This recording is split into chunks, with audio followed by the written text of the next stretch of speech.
All right. So every season there is an upstart, right? That team that we really didn't expect that much out of, or maybe we just didn't talk about, that kind of puts together a historic season to remember.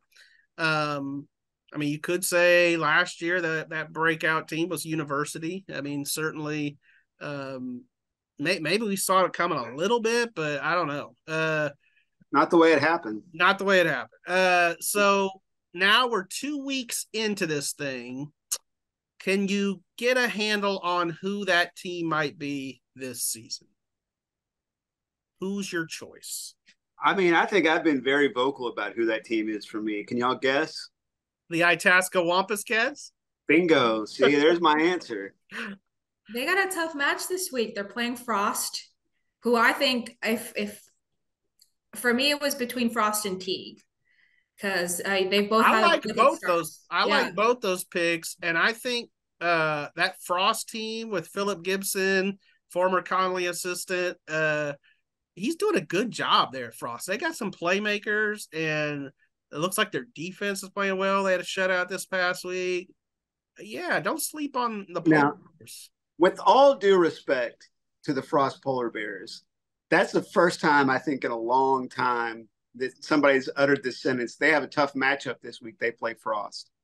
But that's how far they've come. And that's and not you to can say say it the other way around. You said Frost has a tough matchup this week. They play Itasca. True that. I feel like it's true on both situations. It's true both ways. I mean, those three teams, Teague, Frost, and Itasca, all had shutouts this last weekend. You know, and I feel like this is the first game that we really saw Itasca show out because in week 1 they had to play Connolly's JV team, which, you know, they've got some good guys over there being at a higher classification, but, you know, that's still, you know, their first real varsity game was this past weekend and it was a blowout. Yeah, I'll take another 2A team that also had a shutout this past week. Maybe there's a theme going here, but I'm going with the Axtell Longhorns as kind of the sleeper team. I mean, good pick, right? Give some love to the Axtell Longhorns, but they broke out, you know, mid-season last year. Okay, I mean that's fair enough, but I mean, would we say would we have predicted Axtell to win 11, 12 games this year? I don't know, probably not.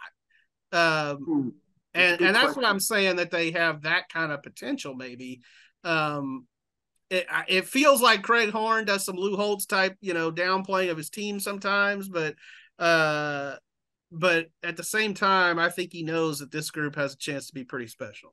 Well, that might be true. I know that I talked to Craig Horn, you know, in preseason and I can't remember if it was preseason or before one of the preview caps, and he put his team in the same sentence as places like Crawford and Toller, right? That teams that are going to be left at the end of the year playing.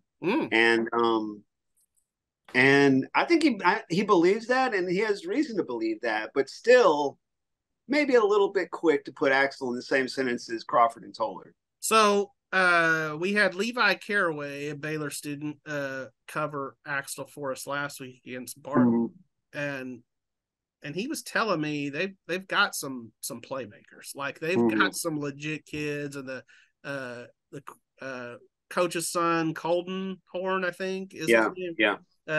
He said he's good, the quarterback's good, so I don't know. The quarterback, Levi Leathers, went to a national baseball camp. It was, you know, coincided with the first week of the season. Don't light a match with DJ and get her talking about baseball here. No, that's cool. You know, speaking of, I think, did y'all see the numbers that Hutto quarterback put up, Will Hammond? Yep. Holy smokes. He had 715 passing yards in one game. Will Hammond. Yeah, I think isn't that where we are in football these days, though? I mean, I'm sure at Hutto they're going, great, you know, great. We put up a ton of numbers. We lost 82-80, and that's how we feel. Yeah. You know? Yeah, fair enough. It was kind of a 6-man game.